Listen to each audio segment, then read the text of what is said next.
Hello everyone, so myself Anshul, welcome to my channel Miss Botanophilic, and in today's video I'll be telling you about the topic ecological succession. तो generally video का focus रहेगा mechanism of ecological succession पे। तो generally ecological succession होता क्या है, इसका जो मीनिंग है वो इसके नाम में ही है। सक्सेस वर्ड से सक्सेशन मिलता है। सक्सेस हमें तब मिलती है जब हम किसी चीज़ के लिए मेहनत करते हैं, ठीक है। किसी चीज़ के लिए हमने मेहनत करी और हमें उस चीज़ में सक्सेस मिली। और इकोलॉजिकल सक्सेशन मतलब इकोलॉजी वर्ड जो है वो हम इन्वायरमेंट के लिए यूज़ कर रहे हैं। एक इंटरैक्शन है जो कि लिविंग और नॉन लिविंग चीज़ों के बीच में है। ये इंटरैक्शन को जब सक्सेस मिलती है ना, जब एक छोटी स्टेज से लेके बड़ी स्टेज तक पहुंचता है, तो उस कंडीशन को हम बोलते हैं ecological succession. So the series of gradual and steady changes that occur in an ecological community over a period of time is called as ecological succession. तो जो gradual और steady changes होते हैं हमारे environment में, ecological community में, time के साथ साथ, ताकि वो एक स्टेबल कम्युनिटी बना सके, तो उसको हम कहते हैं इकोलॉजिकल सक्सेशन, ठीक है। इसका जैसे अगर हम कुछ एग्जांपल लेते हैं, like we are at the first class, जब हम लोग स्कूल में एडमिशन लेते हैं, नर्सरी में होते हैं, एलकेजी में होते हैं, बट जो नॉर्मल स्ट्रगल चलता है वो फर्स्ट क्लास से स्टार्ट हो जाता है। तो फर्स्ट से लेके जब हम लोग ऑलमोस्ट 12th पास करते हैं, तो उसके बीच में क्या होता है, स्टेजेस होती हैं। ऐसा तो है नहीं कि फर्स्ट क्लास से डायरेक्ट 12th में चले गए, है ना। तो हमें वो स्टेजेस के थ्रू जाते जाते जाते हम 12th पास करके जो होता है स्कूल से बाहर आते हैं। तो वो जो स्टेजेस होती हैं, उन स्टेजेस को हम बोलते हैं क्लासेस। वही इकोलॉजिकल सक्सेशन की जो स्टेजेस होती है, जो सीक्वेंसेस होती हैं चेंजेस की, उसको हम बोलते हैं सीरी। और हर एक जो स्टेज होगी उसको हम बोलेंगे सीरल कम्युनिटी या फिर सीरल स्टेज, ठीक है। So the sequence of community that undergo change is called as a sere, and each community that change, मतलब जो हर एक स्टेज आ रही है बीच में, तो स्टेजेस को हम या तो सीरल कम्युनिटी बोलते हैं या फिर सीरल स्टेज बोलते हैं। अब इसका एम क्या होता है इकोलॉजिकल सक्सेशन का? तो मोस्ट इंपॉर्टेंट इसका जो एम है वो ये है कि क्लाइमेक्स पे हमें पहुंचना है। मतलब हम क्यों स्टडी करते हैं? हम इसलिए स्टडी करते हैं ताकि हमारा बेस क्लियर हो, ठीक है। क्यों डायरेक्ट जो पेरेंट्स होते हैं वो 12th में एडमिशन नहीं करा देते बच्चों का? क्योंकि हमें हमारा बेस जो है वो बनाना है अच्छे से। 12th को पास कर लेना, ये हमारा क्लाइमेक्स है, यानी कि हम अभी फिलहाल हमने जो मेन स्टेज थी वो पार कर ली है। तो वैसे ही इकोलॉजिकल सक्सेशन का क्या एम होता है? इकोलॉजिकल सक्सेशन का एम होता है क्लाइमेक्स कम्युनिटी को अचीव करना, मतलब इक्विलिब्रियम को अचीव करना। So the aim of ecological succession is to reach equilibrium in ecosystem, and the community that achieve this is called as climax community, ठीक है। वो कम्युनिटी जो पूरी तरीके से सक्सेस हो जाती है इकोलॉजिकल सक्सेशन के पूरे पड़ाव में, तो उस कम्युनिटी को हम क्लाइमेक्स कम्युनिटी बोलते हैं, ठीक है। तो ये कंडीशन है इकोलॉजिकल सक्सेशन की। अब हम इसके मैकेनिज्म के बारे में स्टडी करेंगे। Now it is really very important to understand the mechanism of ecological succession. तो मोस्टली जब इकोलॉजिकल सक्सेशन के बारे में हम बात करते हैं, तो वहाँ हम बोलते हैं कि एक प्राइमरी होता है, सेकेंडरी होता है। तो ये जो स्टेजेस है ना, अगर आपका एग्जाम में क्वेश्चन आता है कि भाई प्राइमरी सक्सेशन का डिटेल बताओ, या उसका मैकेनिज्म बताओ, या फिर नॉर्मल सक्सेशन का मैकेनिज्म बताओ, तो उसमें आप दोनों ही क्वेश्चन में ये वाला आंसर अटैम्प्ट करोगे, ठीक है। तो क्या क्या स्टेप होते हैं हम लोग के सक्सेशन के टाइम पे, ये चीज़ थोड़ा डिटेल में हमें पढ़नी पड़ती है एट हायर लेवल। सबसे पहले we have the nudation. What do you mean by nudation? This is a development of a bare area without any form of life. Exposure of new surfaces may occur due to several causes such as landslide, erosion, deposition, or other catastrophic agencies. These causes of nudation are mainly of 3 types, ठीक है। तो generally न्यूडेशन होता क्या है? किसी भी bear land का जब डेवलपमेंट होता है। अब ये बेयर लैंड का डेवलपमेंट कैसे हो सकता है? ये हो सकता है due to landslide, erosion, deposition, या कोई भी जो कैटास्ट्रॉपिक एजेंसीज होती है ना, तो उस चीज़ को हम बोलते हैं न्यूडेशन। न्यूडेशन जनरली हमारे 3 टाइप के हो सकते हैं, ठीक है। वो टोपोग्राफिक हो सकता है, वो क्लाइमेटिक हो सकता है, या फिर वो बायोटिक हो सकता है। टोपोग्राफिक वर्ड जब भी आता है तो मोस्टली ये हम लोग किसी लैंड या फिर ज्योग्राफिकल एरिया के लिए यूज़ करते हैं। So due to soil erosion by gravity, water और विंड, द एग्जिस्टिंग कम्युनिटी में disappear. Other topographic causes include deposition of sand, landslide, volcanic activity and other factors, ठीक है। दूसरा फैक्टर जो न्यूडेशन के लिए रिस्पॉन्सिबल होता है, या फिर सेकेंड टाइप का जो न्यूडेशन होता है, वो होता है क्लाइमेटिक न्यूडेशन। तो it is the glacier, dry periods, hails और storm, forest fire may also destroy the community. तो ये क्लाइमेट की वजह से जो चीज़ हो रही ना, एक नया बेरन लैंड का फॉर्मेशन हो रहा है, तो उसको हम बोलते हैं न्यूडेशन, वो भी क्लाइमेटिक न्यूडेशन। जैसे आपने सुना होगा कि एक बहुत हरी भरी जगह थी, वहाँ पे बहुत ज़्यादा स्नोफॉल हो गई, तो वो जो एरिया होती है ना, वो डिस्ट्रॉय हो जाती है। वो क्या बन जाती है? वो एक तरीके से बैरन लैंड बन जाती है उसके बाद। तो इस कंडीशन को हम क्लाइमेट बायोमिमेटिक न्यूट्रिशन बोलते हैं।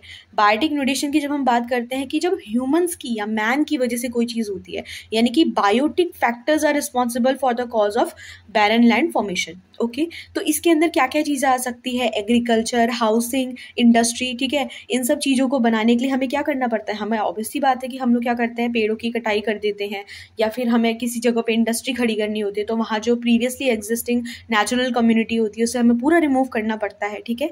तो ये सब बायोटिक न्यूट्रिशन के पार्ट होते हैं। Okay, next what we have is invasion. Invasion मतलब किसी चीज़ को इन्वेड करवाना, वहाँ पे इंट्रोड्यूस करवाना।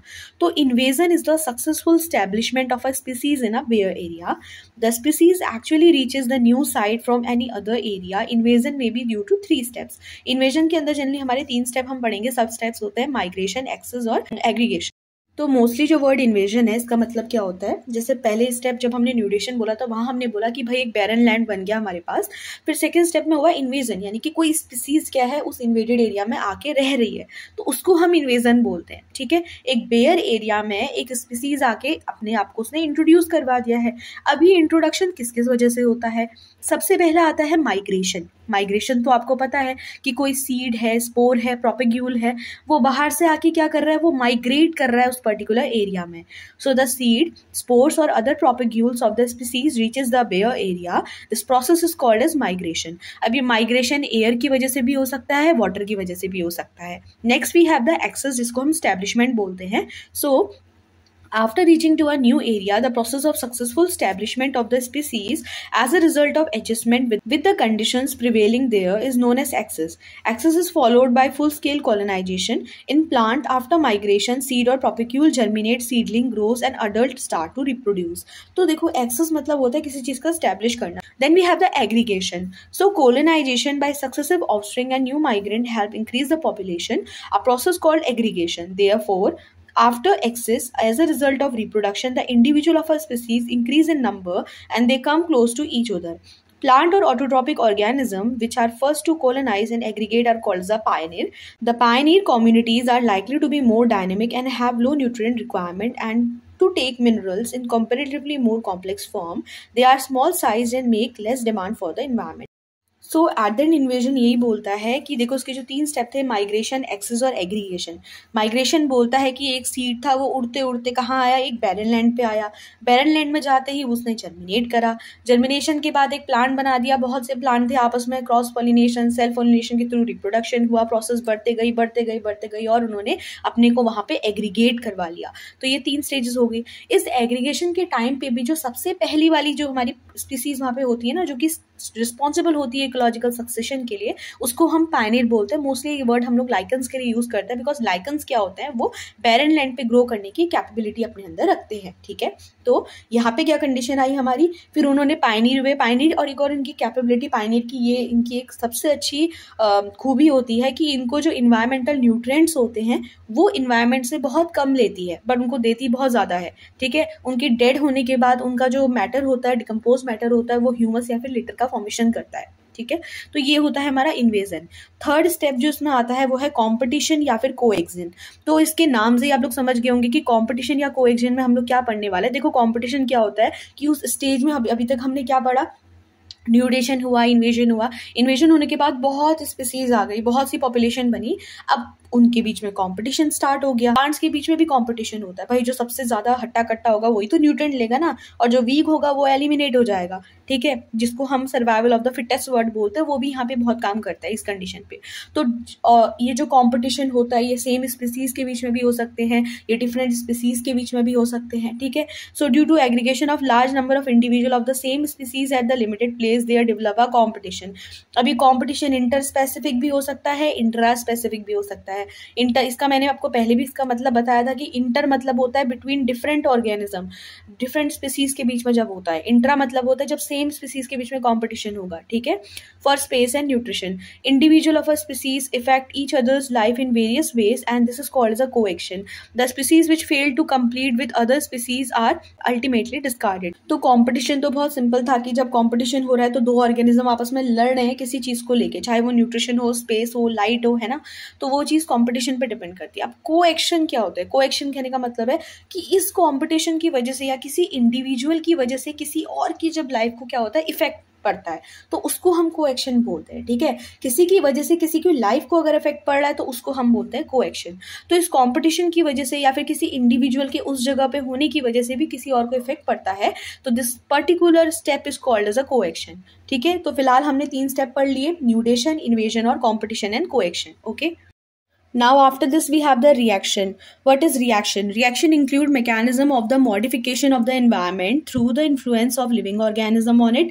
Due to this, very significant stages change take place in soil, water, light condition, temperature of the environment. As a result of the reaction, the environment is modified and become unstable for the existing community, which sooner or later is replaced by an other community. इसको serial community बोलते हैं.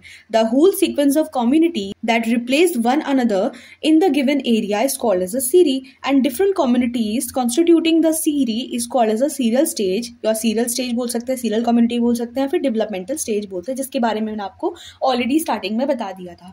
तो देखो reaction होती क्या है। जब हम रिएक्शन के बारे में बोलते हैं तो रिएक्शन कहने का मतलब है किसी चीज की किसी प्लेस का मॉडिफाई करना। ठीक है, केमिस्ट्री के लेवल पे अगर हम बोलते हैं तो 2 रिएक्टेंट मॉडिफाई जब आपस में रिएक्ट करते हैं ना, तो वो मॉडिफाई करते हुए एक नई चीज बनाते हैं जो कि होता है प्रोडक्ट। तो रिएक्शन के टाइम पे भी ऐसे ही होता है। अब देखो, जैसे मैंने आपको बताया कि कंपटीशन में क्या था कि कंपटीशन हुआ, एक और तरीके से हमने इन्वेजन में पढ़ा था कि एग्रीगेशन हुआ। एग्रीगेशन होने के बाद नई नई स्पीसीज बनी। जब वो डेड होती है तो वो क्या बनाती है, डेड और डिकेड मैटर बनाती है। उसमें रिएक्शन होती है, माइक्रोब्स होते हैं बहुत सारे, तो वो क्या बनाएंगे, ह्यूमस बनाएंगे। तो रिएक्शन में मोस्टली क्या होता है, किसी भी इन्वायरमेंट का मॉडिफिकेशन होता है, वहां पे ह्यूमस का फॉर्मेशन होता है।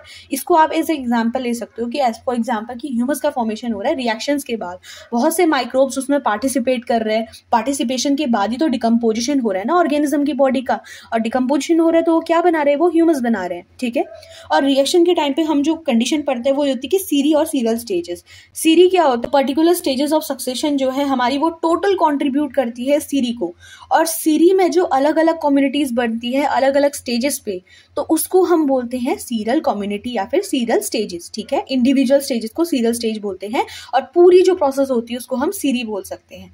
इसके लिए आगे जब मैं आपको जो हाइड्रो सीरी होता है, मीजो सीरी होता है, जीरो सीरी होता है, अलग अलग स्टेजेस पे होते हैं, तो वहां जब हम लोग पढ़ेंगे तो इस चीज के बारे में आपको समझ में आएगा कि डिफरेंट क्या होती है, सीरियल स्टेजेस होती है। Right, last and the most important अगर हम इसके स्टेज के बारे में कहेंगे तो वो है स्टेबलाइजेशन।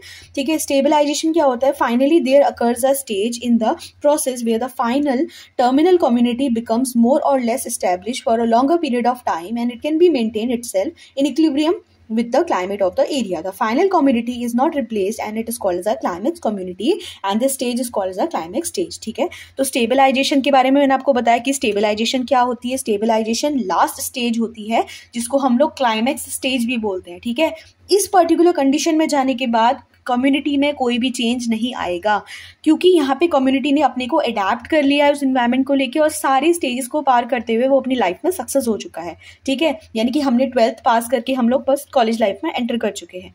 तो यही चीज होती है स्टेबलाइजेशन या फिर क्लाइमेक्स को अचीव करना। तो क्लाइमेक्स कम्युनिटी में कोई भी चेंज नहीं आएगा। जो फाइनल कम्युनिटी, फाइनल स्टेज होती है उसी को हम क्लाइमेक्स स्टेज या फिर क्लाइमेक्स कम्युनिटी बोलते हैं। ठीक है, तो ये स्टेजेस होती हैं किसकी, क्लाइमेक्स कम्युनिटी की। तो ये सब स्टेजेस होती है इकोलॉजिकल सक्सेशन की। इसका अगर आप एक डायग्राम देखना चाहो तो ये डायग्रामेटिक रिप्रेजेंटेशन आप समझ सकते हैं। ठीक है, so this is the normal diagrammatic representation. Mostly जो है ये एक्विटिक हाइड्रो सीरीज जिसको हम बोलते हैं ना, वो एक्विटिक वाली कंडीशन पे चलता है। जैसे देखो सबसे पहले क्या है, यहाँ पे हमारी पायनियर ऑर्गेनिज्म है। जब हम लैंड के बारे में बोलते हैं तो वहाँ लाइकेंस होते हैं, बट यहाँ पे हम लोग थोड़ा एक्विटिक के रिस्पेक्ट पे समझते हैं। तो एक्विटिक में क्या है, ये हमारे पायनियर ऑर्गेनिज्म है जिसको हम बोलते हैं फाइटोप्लैंक्टन, जू प्लैंक्टन। ये वर्ड आपने सुने होंगे जब हम पॉन्ड इकोसिस्टम पढ़ते हैं तो उस टाइम पे वर्ड यूज होता है। फाइटोप्लैंक्टन जो होते हैं वो वाटर ऑटोट्रॉप्स होते हैं, इनको खाने वाले ऑर्गेनिजम्स होते हैं, उनको हम जू प्लैंक्टन्स बोलते हैं। तो फाइटोप्लैंक्टन स्पेशली जो होते हैं वो पायनियर ऑर्गेनिजम्स होते हैं किसके, पॉन्ड इकोसिस्टम के, या फिर एक्विटिक जब भी हम पढ़ते हैं कि एक्विटिक से हमें टेरेस्ट्रियल बनाना है। ठीक है, तो सबसे पहले ये हमारे फाइटोप्लैंक्टन्स आए। सेकंड सीरियल स्टेज में क्या हुई कि ऐसे सबमर्ज स्टेज आई जहाँ पे प्लांट जो थे वो डूबे हुए थे बट उनमें क्या थी, रूट थी। फिर अगली स्टेजेस में क्या आया, रूटेड फ्लोटिंग स्टेज, मतलब रूट तो थी बट वो धीरे धीरे फ्लोट करने लगे। उसके बाद से आया रेड स्वाम्पी एरिया। स्वाम्प वाली एरिया क्या हो जाती है, जो थोड़ी सी दलदल जिसको बोलते हैं ना, वो वाली स्टेज होती है स्वाम्प एरिया। देन फाइनली उसके बाद से सेज मीडो स्टेज आई। ठीक है, Woodland stage I and finally हमारी फॉरेस्ट बन गई। तो इस एक्वेटिक कंडीशन से टेरेस्ट्रियल को बनाना ही हमारा इसका मकसद था कम्युनिटी का, ठीक है, जिसको हम बोलते हैं क्लाइमेक्स कम्युनिटी। तो मेन जो क्लाइमेक्स कम्युनिटी थी जो हमने अचीव करनी थी वो थी फॉरेस्ट स्टेज, तो हमारी अचीव हुई forest stage at the end. तो ये इकोलॉजिकल सक्सेशन का एक आपको एक तरीके से डायग्राम बता रहा है कि कैसे एक्वेटिक से हमारा टेरेस्ट्रियल वाली कंडीशन ऑब्टेन हुई है, ठीक है। तो यही आता है about the general process of ecological succession में, जहाँ पे आप प्रोसेस बताओगे in the stage nudation, invasion के अंदर you have to explain migration, ecesis और एग्रीगेशन।